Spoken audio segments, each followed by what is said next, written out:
Assalamualaikum warahmatullahi wabarakatuh. Perkenalkan, nama saya Doremi Fadilah, NIM 2003011125. Pengertian probabilitas. Kata probabilitas sering dipertukarkan dengan istilah lain seperti peluang dan kemungkinan. Beberapa contoh telah dikemukakan sebelumnya. Secara umum, probabilitas merupakan peluang bahwa sesuatu akan terjadi.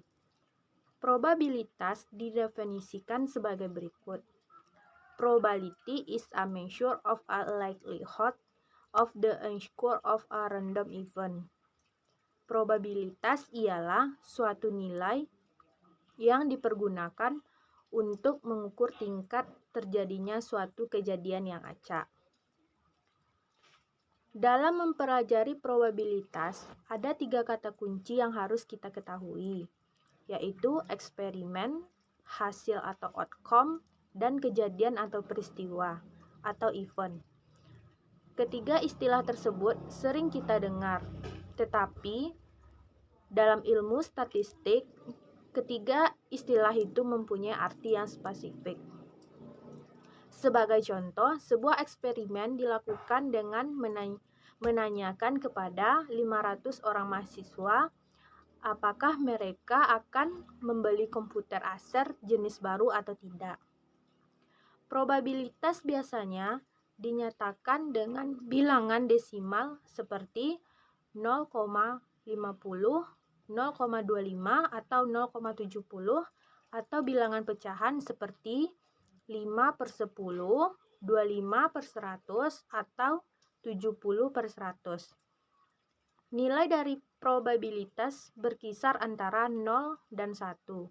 Semakin dekat nilai probabilitas ke nilai 0, semakin kecil kemungkinan suatu kejadian akan terjadi. Sebaliknya, semakin dekat nilai probabilitas ke nilai 1, semakin besar peluang suatu kejadian yang akan terjadi. Selanjutnya, pendekatan perhitungan probabilitas. Ada 2 pendekatan dalam menghitung probabilitas, yaitu yang pertama, pendekatan yang bersifat objektif, dan yang kedua, pendekatan yang bersifat subjektif. Probabilitas objektif dibagi menjadi 2, yaitu pendekatan klasik dan pendekatan frekuensi relatif. Yaitu pendekatan klasik. Perhitungan probabilitas secara klasik didasarkan pada asumsi bahwa seluruh hasil dari suatu eksperimen mempunyai kemungkinan atau peluang yang sama. Pada pendekatan ini, kita harus mengetahui terlebih dahulu seluruh kejadian yang akan muncul, yang dalam praktiknya sulit untuk dilaksanakan. Untuk mempermudah pemahaman, diberikan gambaran sebagai berikut. Perhatikan suatu kejadian A yang dapat terjadi sebanyak X cara dari seluruh N cara, misalnya ada N barang, X rusak sama dengan N dikurang X tidak rusak. Kalau kita mengambil suatu barang secara acak atau random, lalu ditanyakan berapa probabilitasnya bahwa barang yang diambil tersebut telah rusak, mempunyai kemungkinan atau peluang yang sama.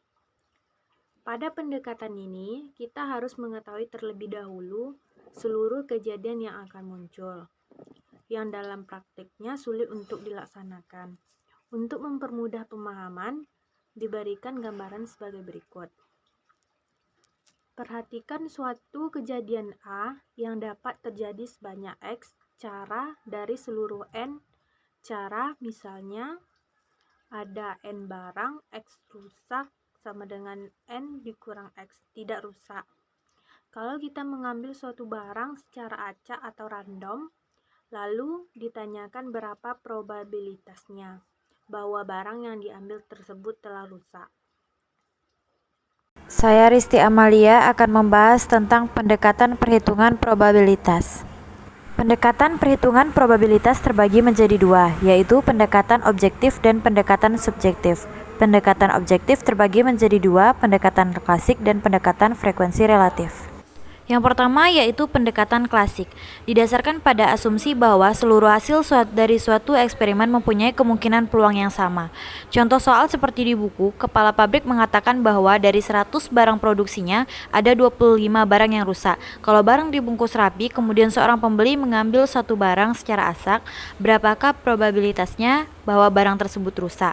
Jawabannya adalah diketahui N sama dengan 100, X sama dengan 25, sehingga PA sama dengan X per N, 25/100 sama dengan 0,25 atau 25%.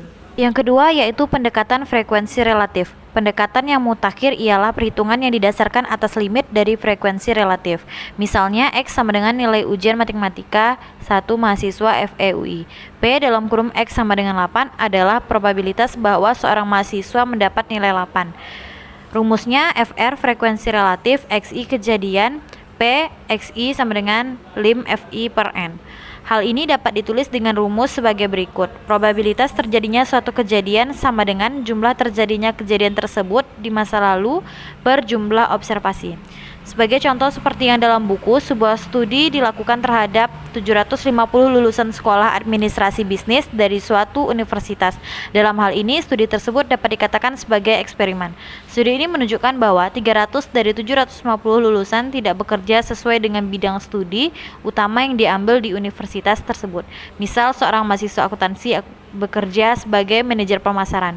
Berapa probabilitas bahwa seorang lulus administrasi bisnis akan bekerja di bidang yang bukan studi utamanya? Jawabannya adalah probabilitas terjadinya suatu kejadian sama dengan jumlah terjadinya tersebut di masa lalu per jumlah observasi. Berdasarkan rumus di atas, maka dapat dihitung PA-nya sama dengan 300/750 sama dengan 0,4. Yang terakhir yaitu pendekatan subjektif, didasarkan atas penilaian seseorang dalam menyatakan tingkat kepercayaan dan tidak banyak menggunakan informasi sebagai dasar pertimbangan. Contohnya, yang pertama, menurut Presiden Saddam Hussein, Iran dipastikan menang melawan Amerika. Yang kedua, Anda akan mendapatkan nilai minimal B untuk mata kuliah Statistik 1. Yang ketiga, menurut Menteri Keuangan Indonesia periode 2014-2019, Indonesia tidak akan pernah krisis karena pondasi ekonomi kuat. Sekian, terima kasih. Aturan dasar probabilitas dibagi menjadi dua, yaitu aturan pertambahan dan aturan perkalian. Aturan pertambahan kita ambil dari contoh soal 12.15, yaitu satu bola diambil secara acak dari satu kotak berisi 6 bola, merah 4 putih 5 biru. Cari probabilitasnya bahwa bola yang terambil adalah merah, putih, biru, bukan merah, dan merah atau putih. Penyelesaiannya yaitu merah kita lambangkan dengan M, bola putih kita lambangkan dengan P, B biru, S ini yaitu jumlah dari seluruh bola. 5 tambah 4 tambah 6 sama dengan 15. Probabilitas M yaitu merah 6/15. 6 bola merah per sejumlah bola. Probabilitas bola putih 4/15. Probabilitas bola biru 5/15. Probabilitas bukan merah yaitu 1 kurang probabilitas merah.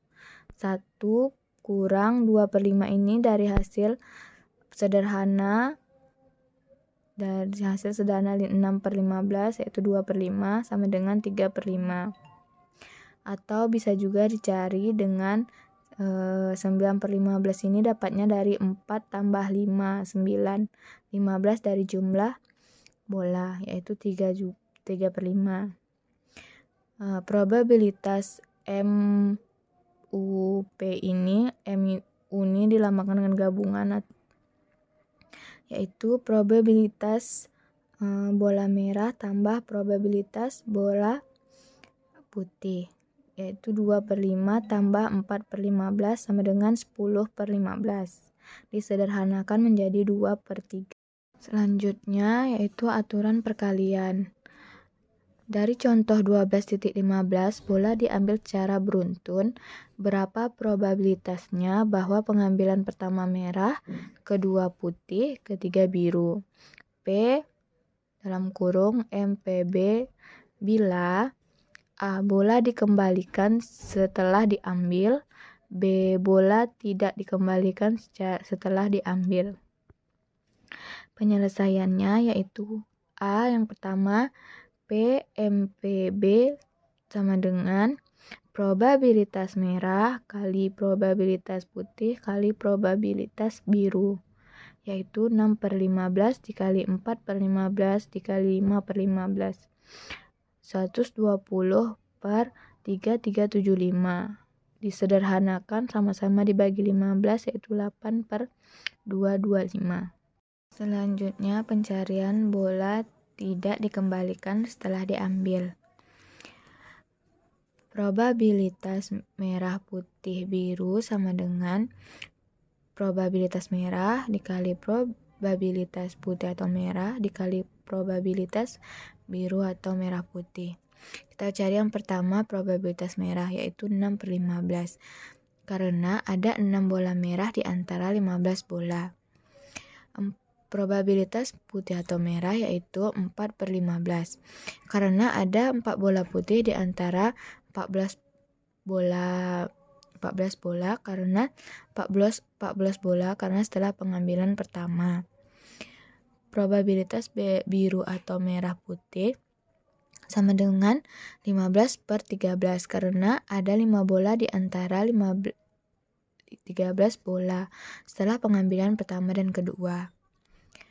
Probabilitas merah putih biru yaitu sama dengan 6/15 dikali 4/14 dikali 5/13 yaitu 120/2730. Sama-sama kita sederhanakan yaitu 4/91. Permutasi ialah suatu pengaturan atau aturan beberapa elemen atau objek. Misalnya, hasil suatu eksperimen di mana urutan itu penting. Maksudnya, 1, 2, 3 tidak sama dengan 2, 1, 3. Atau ABC tidak sama dengan BCA dan seterusnya. Banyaknya permutasi dari M elemen adalah jumlah maksimum cara-cara yang berbeda dalam mengatur atau membuat urutan dari M elemen tersebut. Misalnya, ada 3 objek A, B, C. Ini bisa diatur menjadi urutan-urutan yang berbeda yaitu ABC, ACB, BCA, BAC, CAB, dan CBA. Seluruhnya terdiri atas 6 cara yang berbeda. Apabila objek diambil dari M, maka rumusnya adalah permutasi M dari M sama dengan M faktorial. Dan apabila objek diambil dari X, maka rumusnya adalah permutasi X dari M sama dengan M faktorial per M kurang X faktorial. Baik, saya akan menjelaskan contoh 12.6 pada permutasi. Soalnya adalah, misalnya suatu pendaftar memuat 10 rencana investasi yang dikemukakan oleh direksi perusahaan kepada suatu komisaris, di mana setiap anggota dewan komisaris diminta untuk memberikan rank atau penilaian terhadap 5 rencana investasi tersebut yang dianggap visible. Ada berapa cara ranking dari 10 rencana investasi tersebut kalau diambil 5 setiap kali? Jadi penyelesaiannya adalah, rumusnya adalah permutasi X dari M sama dengan M faktorial per M kurang X faktorial. Dari soal, kita sudah mengetahui bahwa M sama dengan 10 dan X sama dengan 5. Jadi, kita tinggal masukin permutasi X sama X-nya 5 dan M-nya 10 sama dengan 10 faktorial per 10 kurang 5 faktorial sama dengan 10 faktorial per 5 faktorial.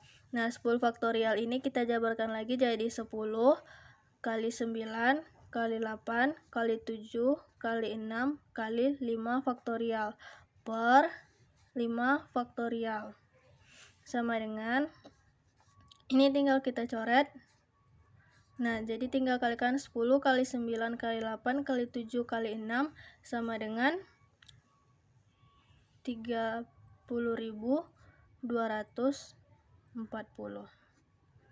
Jadi ada 30.240 cara ranking. Kombinasi. Kombinasi berbeda dengan permutasi. Dalam kombinasi, urutan elemen tidak penting. Walaupun urutannya berbeda, kalau elemen-elemennya sama, namun mempunyai kombinasi yang sama. Jadi, ABC sama dengan ACB, BCA. Jadi, kombinasi adalah susunan dari beberapa elemen di mana urutan tidak diperhatikan.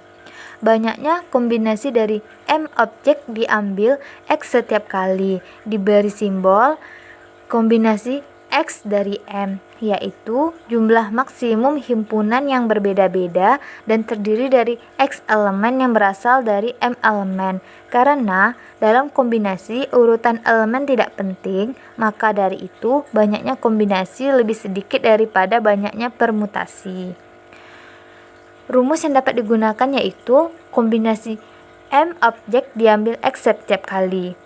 Rumusnya yaitu kombinasi X dari M sama dengan M faktorial dibagi X faktorial dikali M dikurang X faktorial. Dari soal kombinasi yaitu suatu populasi terdiri dari N elemen X1, X2, dan seterusnya Xn. Untuk menyelidiki karakteristik dari populasi tersebut, diambil sampel yang dipilih secara acak atau random sebanyak N elemen sama dengan X1, X2, dan seterusnya Xn. Berapa banyak yang sampel yang dapat diperoleh dari populasi ini jika N elemen sama dengan 3 dan N sama dengan 2, jika N elemen sama dengan 10 dan N sama dengan 3. Penyelesaian. Kombinasi N dari N elemen ya sama dengan N elemen faktorial dibagi N faktorial dikali N elemen dikurang N faktorial. Jika N elemen sama dengan 3, N sama dengan 2, maka kombinasi 2 dari 3 sama dengan 3 faktorial dibagi 2 faktorial 3 dikurang 2 faktorial. Maka hasilnya 3 dikali 2 dikali 1 dibagi 2 dikali 1 dikali 1 sama dengan 3. Maka 3 sampel tersebut ialah X1, X2, X1, X3, dan X2, X3. Contoh soal nomor 2 yaitu jika N elemen sama dengan 10, N sama dengan 3, maka kombinasi 3 dari 10 sama dengan 10 faktorial dibagi 3 faktorial dikali 10 dikurang 3 faktorial sama dengan 10 dikali 9 dikali 8 dikali 7 faktorial dibagi 3 dikali 2 dikali 1 dikali 7 faktorial. Maka hasilnya yaitu 120. Maka dapat diperoleh sampelnya sebanyak 120 sampel.